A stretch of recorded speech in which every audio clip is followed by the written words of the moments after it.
everyone, welcome to our channel. I hope you all are safe and healthy. So student, from this video we are going to start our new chapter number 5, which is good governance.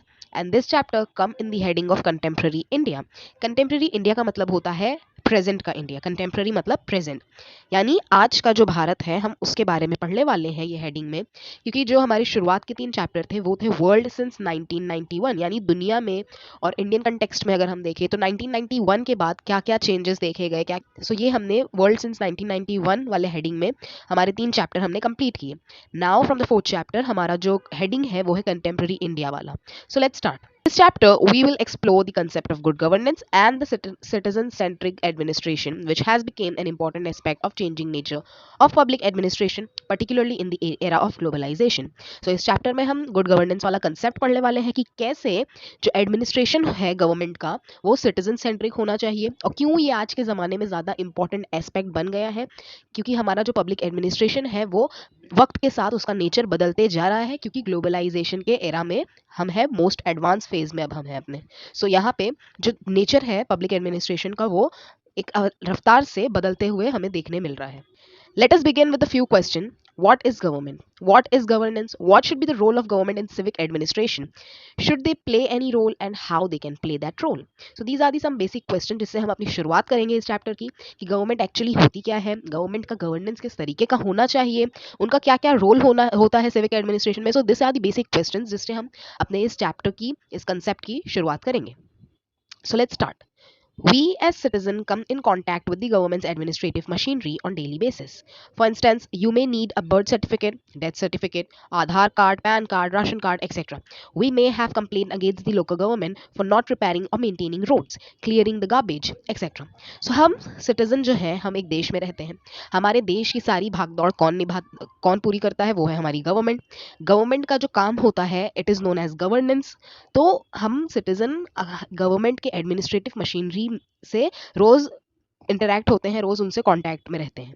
जैसे कभी हमें government office जाना पड़ा for the sake of collecting our birth certificate, death certificate, या Aadhaar card के काम के लिए, या पैन कार्ड के काम के लिए, या कोई भी गवर्नमेंट रिलेटेड डॉक्यूमेंट कलेक्ट करने या कोई भी गवर्नमेंट रिलेटेड काम करने हम गवर्नमेंट से इंटरैक्ट होते हैं उसके एडमिनिस्ट्रेटिव मशीनरी. चाहे वो लोकल गवर्नमेंट हो चाहे वो सेंट्रल गवर्नमेंट हो, हमारा इंटरेक्शन होता है. How the governments administrative agencies respond to these various demands, need and requirement of citizen will determine the success and failure of the government administration. So government का जो administrative agencies है, जो administrative machinery है, वो citizen के various demands को, needs को, requirement को कैसे फेस करता है, कैसे रिस्पॉन्स करता है, इसी से हम तय करते हैं, इसी से हम डिटरमाइन करते हैं किसी भी गवर्नमेंट एडमिनिस्ट्रेशन को कि वो सक्सेसफुल गवर्नमेंट है, वो बैड गवर्नमेंट है, कि वो गुड गवर्नेंस है, या वो सक्सेस है या फेलियर है. Since early 1980s, there has been an increasing focus on the performance of public administration. 80s के बाद से हमें देखने मिला है कि जो गवर्नमेंट का पब्लिक एडमिनिस्ट्रेशन इंस्टीट्यूशन है उन पे काफ़ी फोकस करा जा रहा है. परफॉर्मेंस को इंक्रीज करने के लिए, अच्छा करने के लिए 1980s से हमने काफ़ी चेंजेस जो है पब्लिक एडमिनिस्ट्रेशन इंस्टीट्यूशंस में देखे हैं.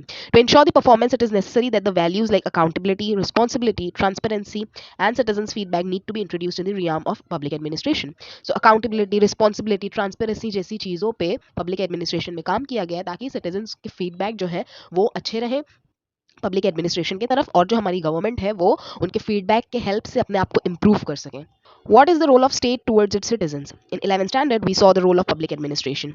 We saw that there was a narrow role described as POSD, CORB, and a broader role that include all 3 branches. POSD, CORB. सो इसका फुल फॉर्म है स्टूडेंट्स, ये एक एक्रोनियम है.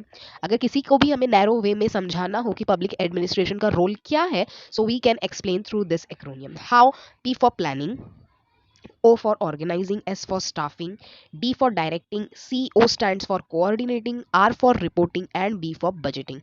This acronym is describing the role of public administration is in a narrow way. और अगर हमें broader वे में explain करना है तो हम गवर्नमेंट की 3 ब्रांचेस एक्सप्लेन करते हैं. 3 ब्रांचेस क्या है गवर्नमेंट की? Executive, legislature and the judiciary. So these are the 3 main branches of any government. So ये हमने अपने 11th स्टैंडर्ड के सिलेबस में कवर किया था. एंड नाउ हम एक स्टेप आगे जा रहे हैं जहां हम गुड गवर्नेंस के कंसेप्ट को पढ़ रहे हैं. So let's continue. So how the concept of development administration brought in changes in the traditional role. We noted that in development administration the citizens play an important role in public administration.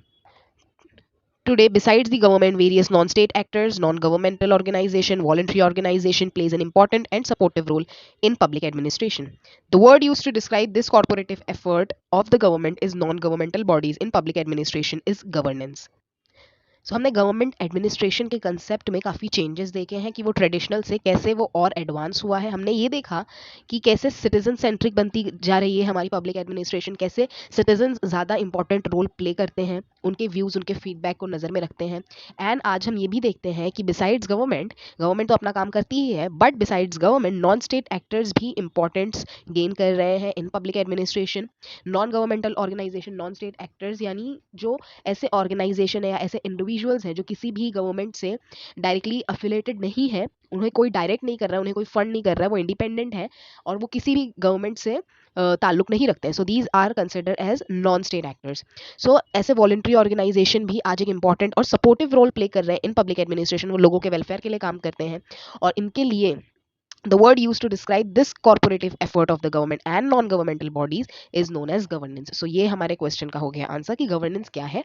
सो ये है governance की governance यानी कि जो corporative role ये government और non state bodies जो play कर रही हैं for the betterment of the citizen, for the development, तो इसे कहते हैं governance. This is a broader view of public administration, thus governance is a broader then government. तो ये एक ब्रॉडर व्यू में हमने समझा कि पब्लिक एडमिनिस्ट्रेशन क्या है, इसलिए जो गवर्नेंस है उसका व्यू गवर्नमेंट से भी ज्यादा ब्रॉड है, यानी वो एक ब्रॉडर टॉपिक है टू अंडरस्टैंड। तो this includes not only the formal institution of government which is legislature, executive and bureaucrats, but also informal institution, NGO, civil society organisation, private sector organisation. यानी जो government के बारे में जब हम पढ़ते हैं तो हम तीन मेन ब्रांचेस पढ़ते हैं, जो लेजिस्लेचर, एग्जीक्यूटिव और ब्यूरोक्रेट्स यानी जुडिशरी हमारा। लेकिन जब हम गवर्नेंस के बारे में पढ़ते हैं तो उसमें ये तीन चीज तो ऐड होती ही है, but also the informal institution जिनका डायरेक्टली गवर्नमेंट से कोई ताल्लुक नहीं है, but still they are working for the society, they are still working for the people out there, वो इंक्लूड होते हैं NGO, civil society organisation, private sector. So ये एक ज्यादा ब्रॉडर व्यू है, गवर्नेंस वाला व्यू जो है वो ज्यादा ब्रॉडर है as compare to the government. The concept of governance also aims to improve the performance of public institution with a focus on citizen.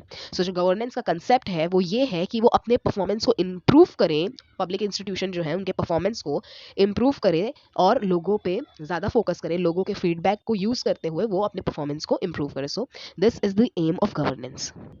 Evolution and meaning. Several changes took place in the world in 1990s. These changes include the following. 1990s से हमने काफ़ी changes world में notice करें, whether it's end of Cold War, whether it's globalization, just in Indian economy system. So उन changes को include करते हुए world में और India में जो changes हुए हमारी governance पे क्या impact हुआ. So the first is globalization of the world economy. Globalization had several dimensions. A, the technological revolution in the sector of communication brought in internet, mobile communication, TV, etc. These developments and the growth of social networking brought in an instant connectivity and transparency in the administrative system.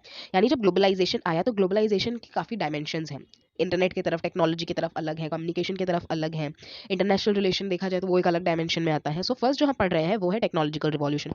तो जब globalisation हुआ economies का revolution आया, जब technological revolution आया तो हमारी जो कनेक्टिविटी है वो ज़्यादा इंप्रूव हो गई, इंस्टेंट हो गई, फास्ट हो गई, इंटरनेट आ गया, मोबाइल आ गया, कम्युनिकेशन आ गया, टीवी आ गई. सो ये सारे डेवलपमेंट्स की वजह से सोशल नेटवर्किंग जो है उसका ग्रोथ हुआ और उस वजह से जो गवर्नमेंट और सिटीजन के बीच की जो कनेक्टिविटी है वो इंस्टेंट हो गई और एक ट्रांसपेरेंसी हमें दिखाई दी गई in the administrative system.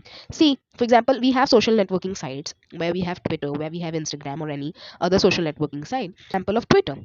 Twitter पे हम हैं, हम जैसे आम लोग हैं और जो बड़े बड़े एडमिनिस्ट्रेटिव पीपल हैं वो भी हैं, एमपीज हैं, इवन प्राइम मिनिस्टर है, प्रेसिडेंट है, हमारे कंट्री के, दूसरे कंट्री के. So the interaction between the people, between the normal citizen and the high profile administration, हमारा जो कनेक्शन है वो ज़्यादा इंस्टेंट हो गया है. ठीक है, अब हमें वाया जाने की ज़रूरत नहीं, we can directly text to them, we can directly tweet to them. So ये एक एग्जांपल हम ले सकते हैं कि कितनी ट्रांसपेरेंसी आई है. किसी भी कंट्री में अगर कोई प्रोटेस्ट हो रहा है, किसी भी कंट्री में अगर गवर्नमेंट से लोग अगर रेजिस्ट कर रहे हैं किसी भी डिसीजन से, तो वो ऑल ओवर द वर्ल्ड हमें दिखाई देने लगता है. तो इस वजह से एक गवर्नमेंट भी एक अकाउंटेबिलिटी होल्ड करती है, थोड़ी रिस्पॉन्सिबल बनती है for the sake of their image. So इस वजह से एक ट्रांसपेरेंसी भी हमें आई, कोई चीज़ अब छुपी हुई नहीं है, हर चीज़ खुलेआम है. सो ये था हमारा फर्स्ट डायमेंशन, हमारे फर्स्ट पॉइंट में हमारा डायमेंशन था टेक्नोलॉजिकल रिवॉल्यूशन में। अब हमारा सेकंड डायमेंशन जो है वो है international economic relation changed, trade and investment became an important economic issue, this made international funding agencies more influential. यानी जब इंटरनेशनल ग्लोबलाइजेशन हुआ इकोनॉमीज का, इंटरनेशनल इकोनॉमिक रिलेशन जो है वो हमारे चेंज हुए, हम आपस में ट्रेड करने लगे, हम आपस में बिजनेस करने लगे, इन्वेस्टमेंट्स करने लगे। सो इससे जो है इकोनॉमिक इशू वो ज़्यादा इंपॉर्टेंट बनता गया, इकोनॉमी पे लोग ज़्यादा काम करने लगे, गवर्नमेंट ज़्यादा काम करने लगी, और इस वजह से जो फंडिंग एजेंसीज है, इंटरनेशनल फंडिंग एजेंसीज है, वेदर इट्स IMF और वर्ल्ड ट्रेड ऑर्गेनाइजेशन, तो ये सारी एजेंसीज का इन्फ्लुएंस जो है वो ज़्यादा देखने मिला। The second point is international institution. There is a growing influence of international funding agencies like International Monetary Fund, World Bank, Asian Development Bank, United Nation Development Program, United Nation Environment Program, United Nation International Children's Emergency Fund, etc. So ये सारी चीज़ जो है वो ज़्यादा influence करने लगी, क्योंकि अब वो जो अब नेशनल इकोनॉमीज है वो वर्ल्ड इकोनॉमी से कनेक्ट होने लगी, वो इन्वेस्टमेंट की तरफ ज़्यादा जाने लगी, वो डेवलपमेंट पे काम करने लगी, वो अपने इकोनॉमिक पे काम करने लगी, उन्हें ट्रेड करना है, उन्हें बिजनेस करना है। सो ये जो एजेंसीज हैं जो ये सारे भागदौड़ को एक रूल्स एंड रेगुलेशन, एक गाइडलाइंस में बांध के रखती हैं, ताकि कोई भी ऐसा कोई डिस्प्यूट हो या कोई भी ऐसी मिसअंडरस्टैंडिंग हो तो वो यहाँ पे हो, या अगर किसी को कोई फंड लेना हो तो वो वर्ल्ड बैंक से ले। तो ये सारी चीज़ों का इन्फ्लुएंस जो है वो बढ़ता हुआ हमें नजर आया। These donor agencies now influence the policies of the third world countries. So ये सारी जो donor agencies हैं इनका इन्फ्लुएंस थर्ड वर्ल्ड कंट्रीज पे दिखाई दिया गया। अब थर्ड वर्ल्ड कंट्रीज क्या हैं? तो फर्स्ट, पहले जब कोल्ड वॉर, वर्ल्ड वॉर का टाइम था, जब कोल्ड वॉर एरा था, तो वर्ल्ड को हमने देखा कि वो दो हिस्सों में डिवाइडेड है, USA के इन्फ्लुएंस में है, एक USSR के इन्फ्लुएंस में है। तो ये था दो वर्ल्ड। और जो एक तीसरा वर्ल्ड था वो इन डेवलपिंग कंट्रीज का था, या ऐसी कंट्रीज का जो कॉलोनी रही थी एक टाइम पे। सो ये थी थर्ड वर्ल्ड कंट्रीज जो किसी भी अलायंस के पास नहीं थी, ना वो रशिया के सपोर्ट में थी, ना वो US के सपोर्ट में थी। तो ये थी हमारी थर्ड वर्ल्ड कंट्रीज। इंडिया भी थर्ड वर्ल्ड कंट्रीज में आता है। सो ये है third world countries. They wanted reforms in the traditional administrative setup of the countries that was seeking aid. So ये सारी डेवलपिंग कंट्रीज थी, न्यूली इंडिपेंडेंट स्टेट्स थे, तो ये किसी के भी सपोर्ट में नहीं थे, ये किसी के अलायंस में नहीं थे, किसी के अंडर नहीं थे, ये एक इंडिपेंडेंट न्यूली फॉर्म स्टेट्स थे। तो इनको डेवलपमेंट के लिए फंड्स चाहिए रहता था, फंडिंग एड चाहिए रहते थे। तो ये सारी जो एजेंसीज थी इनके ऊपर, इन कंट्रीज का के ऊपर इन एजेंसीज का काफ़ी इन्फ्लुएंस हमें देखने मिला। Non-state actor, voluntary organization and non-governmental organization started to play a greater role in public administration. जैसा कि हमने अभी इंट्रोडक्शन में पढ़ा आपने कि नॉन गवर्नमेंटल ऑर्गेनाइजेशन, जो नॉन स्टेट एक्टर्स हैं, जो किसी भी गवर्नमेंट से या किसी भी एफिलिएटेड ऑर्गेनाइजेशन के द्वारा डायरेक्ट नहीं करते, वो इंडिपेंडेंट होते हैं, वो किसी भी पार्टी के अंडर नहीं रहते हैं, वो किसी भी गवर्नमेंट का फंड नहीं लेते हैं, ये इंडिपेंडेंट ऑर्गेनाइजेशन को नॉन स्टेट एक्टर्स कहते हैं। और ये लोग भी सोसाइटी के लिए काम करते हैं, तो इनका भी एक बड़ा रोल है, एक बड़ा हाथ है इन public administration. These changes brought in rethinking of approaches to public administration. It was felt that the traditional approach of public administration would not satisfy the requirement of the citizen. This brought in a shift from public administration as an approach to governance. Governance approach is a break from the traditional model of public administration. So non state actors के वजह से एक rethinking हुई, एक कि हमें public administration के approach को चेंज करना पड़ेगा, क्योंकि अब ये रियलाइज हुआ कि जो ट्रेडिशनल अप्रोच है पब्लिक एडमिनिस्ट्रेशन का, वो लोगों की रिक्वायरमेंट्स को सेटिस्फाई नहीं कर सकता है, वो उतना काम नहीं कर पा रहा है जितना लोगों को ज़रूरत है, जितनी लोगों की डिमांड है। So this brought a shift from public administration as an approach to governance. तो इस वजह से एक शिफ्ट हमें देखने मिला कि सिर्फ गवर्नमेंट नहीं, अब नॉन स्टेट एक्टर्स भी पब्लिक के लिए काम करते हैं, और इनको फुल फ्रीडम है कि वो अपने हैसियत से जितना कर सकते हैं वो करें, उनके ऊपर कोई प्रेशर नहीं है, कोई उनके ऊपर रिस्ट्रिक्शंस नहीं है। सो इस अप्रोच के वजह से जो ट्रेडिशनल मॉडल है वो पब्लिक एडमिनिस्ट्रेशन का टूटा, और ये नॉन स्टेट एक्टर्स भी अब इक्वली जो है गवर्नेंस में कंट्रीब्यूट करते हैं। These reforms sought to revamp the traditional archaic elephantine-sized public administration riddled with delays, red tape, and corruption. It aimed to replace these old systems with responsive, responsible, participative, equitable public administration. So, ऐसे reforms के वजह से जो traditional चीज़ थी, जो traditional model था, जहाँ पे इतना बड़ा जो पब्लिक एडमिनिस्ट्रेशन है, देखो एलिफेंटाइन जो है इसे डिस्क्राइब किया गया, वर्ड दिया गया है हमारे पब्लिक एडमिनिस्ट्रेशन के साइज को डिस्क्राइब करने के लिए, जो अक्सर काम डिले करता है, जहाँ पे रेड टेप और करप्शन है। सो इस जो रिफॉर्म हुआ, जहाँ नॉन स्टेट एक्टर्स आए, तो इससे जो एक एम था, ओल्ड ट्रेडिशनल सिस्टम तो था, वो अब न्यू में ट्रांसफॉर्म हुआ, जहाँ पे रिस्पॉन्सिव, रिस्पॉन्सिबल, पार्टिसिपेटिव, इक्विटेबल हमारा पब्लिक एडमिनिस्ट्रेशन बना। The new model is popularly called as good governance model. So जो न्यू मॉडल है गवर्नेंस का, it is popularly known as good governance. तो ये हम पढ़ने वाले हैं। This model is also looks at interlinkages between state government and civil society.